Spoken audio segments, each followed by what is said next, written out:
مانامہ دریافت سے انتخاب کی سیریز کے سلسلے میں مانامہ دریافت کے شمارہ نمبر 14 سے گوپی چند نارنگ کا ایک مضمون جس کا عنوان ہے سخن چند در ساختیات، سماعت فرمائیے گوپی چند نارنگ کا مضمون دریافت ڈیجیٹل پر آواز و پیشکش ظفر جمیل۔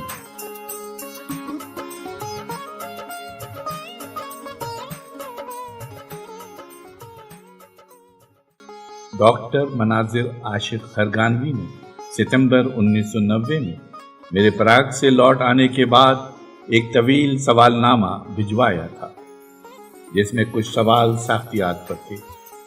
ایک سوال یہ بھی تھا کہ اردو میں ساختیات کے آغاز کے بارے میں خاصا کنفیوژن ہے اور کئی لوگ اس کا صحرا اپنے سر باندھتے ہیں۔ آپ کی کیا رائے ہے؟ میں نے باقی سوالوں کا جواب بھجوا دیا، اس سوال کا جواب گول کر دیا۔ بعد میں انہوں نے دوسروں سے انٹرویو کیے اور سوال بھی سب سے پوچھا۔ یہ انٹرویو دریافت اور سریر میں شائع ہو چکے ہیں۔ اب وہ اپنے انٹرویو کی کتاب چھاپنے جا رہے ہیں۔ سال بھر سے ان کا شدید اصرار ہے کہ میں اس سوال کا جواب ضرور دوں۔ مارے باندھے جو لکھا ہے حاضر ہے۔ آپ نے یہ سوال سب سے پوچھا ہے۔ پہلا انٹرویو آپ نے مجھ سے کیا تھا، اس میں آپ کو میری طرف سے کوئی دعویٰ نہیں ملے گا۔ میری مجبوری کہ میں اس طرح کی گفتگو مناسب نہیں سمجھتا۔ میں یہ تو نہیں کہتا کہ سوال سارے غلط تھے، جواب کیا دیتے؟ منیر نیازی۔ اس لیے کہ آپ کے کچھ سوال اچھے بھی تھے، تاہم اگر آپ برا نہ مانیں تو عرض کر دوں کہ یہ سوال فارمولیٹ ہی غلط ہوا ہے یا شاید قبل از وقت ہے، کیونکہ کہ آمدی کے پیر شدی، ابھی اردو میں ساختیات کو دن ہی کتنے ہوئے ہیں۔ کوئی دعویٰ کرتا ہے تو کرنے دیجئے، سبھی دعویٰ کرتے ہیں تو بھی کرنے دیجئے۔ اور یہ بھی کہ کوئی نیا ڈسکورس اکیلے کسی سے قائم نہیں ہو جایا کرتا۔ ہو سکتا ہے کہ سب سے کم سواد میں ہی ہوں، اس لیے کہ لسانیات کا طالب علم ہوں۔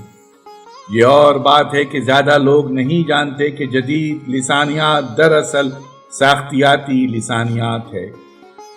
یہ چونکہ واضح بات ہے، اس لیے ساختیاتی کا لفظ بالعموم لسانیات کے ساتھ لکھا نہیں جاتا۔ خاکسار کے یہاں لسانیات اور اسلوبیات سے ساختیات تک کے ذہنی سفر کی کڑیاں فطری طور پر ملی ہوئی ہیں۔ یہ سفر میں نے ایک جست میں طے نہیں کیا، اس کی پشت پر میری 30-32 برس کی ذہنی ریاضت ہے۔ اس کے باوجود میں دعویٰ کرتے ہوئے ڈرتا ہوں۔ علم کے واجبات اتنے شدید ہیں کہ جتنا کام ہو جاتا ہے خیال ہوتا ہے کہ کچھ بھی نہیں ہوا۔ جتنا جانتے ہیں معلوم ہوتا ہے ابھی بہت جاننا باقی ہے۔ دعویٰ کرنے والے بھی دوست ہیں اور میں ان کا قدردان بھی ہوں، لیکن یہ حقیقت بھی اپنی جگہ پر ہے کہ اگر 1976 میں اردو میں ساختیات کا تعارف ہو چکا تھا تو کیا وجہ ہے کہ کوئی ڈسکورس قائم کیوں نہیں ہوا، کوئی بحث قائم کیوں نہیں ہوئی؟ کہیں ایسا تو نہیں کہ ساختیات کا تعارف کرانے والے فلسفہ لسان کو پوری طرح سمجھتے ہی نہیں تھے یا مبادیات پر ان کی گرفت ہی نہیں تھی؟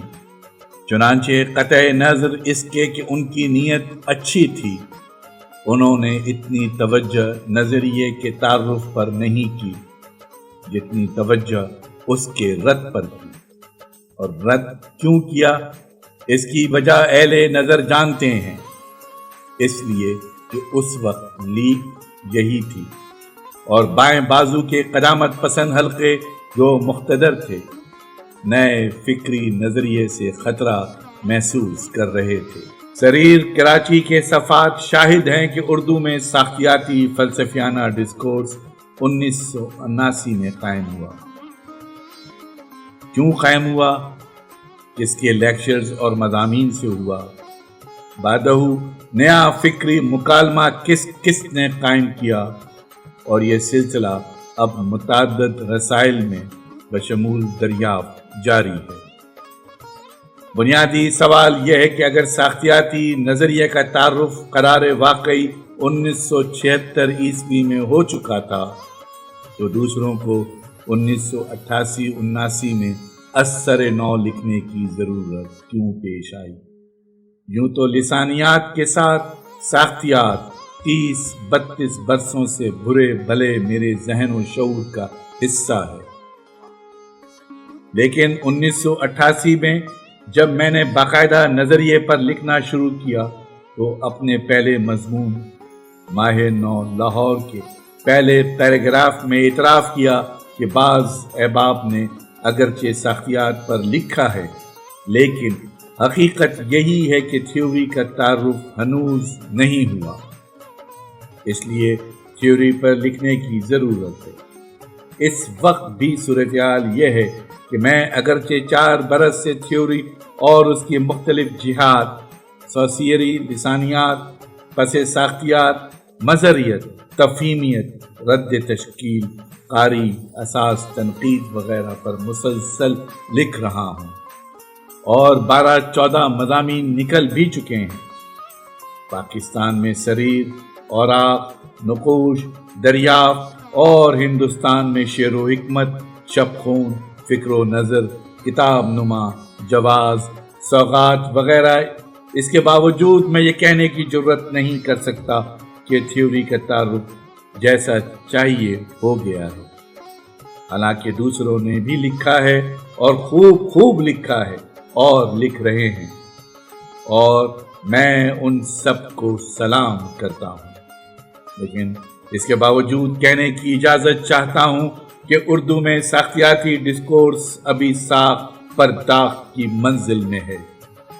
یہ منزل آسان نہیں ہے، اس میں وقت لگے گا اور اس کے اثرات بھی دیر پا اور دور رس ہوں گے، کیونکہ نہ تو یہ کوئی آئیڈیالوجی ہے نہ ہدایت نامہ، فقط یہ کہ ساختیات ادب کے بارے میں آگہی کے نئے دروا کرتی ہے، یعنی ادب بطور ادب کیوں کر تشکیل پاتا ہے، یا ثقافت کے نظام کے اندر اور لسان کے نظام کے اندر خود ادب کا نظام کیا ہے، یا ادب بطور ادب کے سمجھا کیوں کر جاتا ہے، اور قرۃ ادب فہمی کی نوعیت و ماہیت کیا ہے، اور لکھنے والے ذہن سے لے کر پڑھنے اور لطف اندوز ہونے والے ذہن تک ثقافت، روایت اور رشتوں کا نظام کیا ہے، اور یہ کس طرح ہمیشہ موجود،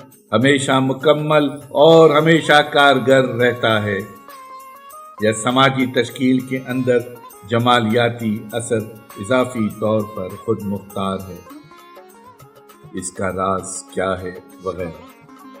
ان مباحث کے فلسفیانہ مضمرات اتنے وسیع اور گہرے ہیں، اور یہ اس طرح عقل عام کے مطابق بھی نہیں کہ ادب میں ان کے بل پر کاتا اور لے دوڑی کے مصداق کوئی فوری تحریک شروع ہو جائے۔ میری بدنصیبی یہ ہے کہ میرے اوزار دوسروں سے ذرا الگ ہیں، اس لیے میں نے خود کو فی الحال تھیوری کو سمجھنے کے لیے وقف کر رکھا ہے۔ اس وقت میرا مسئلہ یہی ہے کہ ادبی تھیوری کا جو نیا افق ہویدہ ہو چکا ہے، بات فقط مشرق و مغرب کی نہیں، انسانی سوچ کی ہے۔ چاہیے کہ ان بصیرتوں کو اردو کے قاری تک بھی پہنچایا جائے، یعنی جو فکری ادبی ڈسکورس دوسری زبانوں میں پیدا ہو چکا ہے، اردو اس سے کیوں محروم رہے۔ پہلی منزل سمجھنے سمجھانے یعنی تفہیم کی ہے، رد و قبول اور رائے زنی کی منزل اس کے بعد کی ہے۔ ہو سکتا ہے میں غلط ہوں، لیکن میرا ایقان ہے کہ علم علم ہے۔ اس کے واجبات کی پہلی شرط یہی ہے کہ اس کو بغیر کسی ذہنی تعصب کے سمجھنا چاہیے۔ اگر ہماری تفہیم ہی ٹھیک نہیں ہوگی تو نہ ہمارا رد جینین ہوگا نہ ہمارا قبول۔ نظریے کو بطور نظریے کے اور ادب فہمی کے آداب کو بطور ادب فہمی کے جاننا، سمجھنا اور سمجھانا اور اپنی روایات کے حوالے سے انہیں پرکھنا پہلی منزل ہے، اور کم از کم میں ابھی اسی منزل میں ہوں۔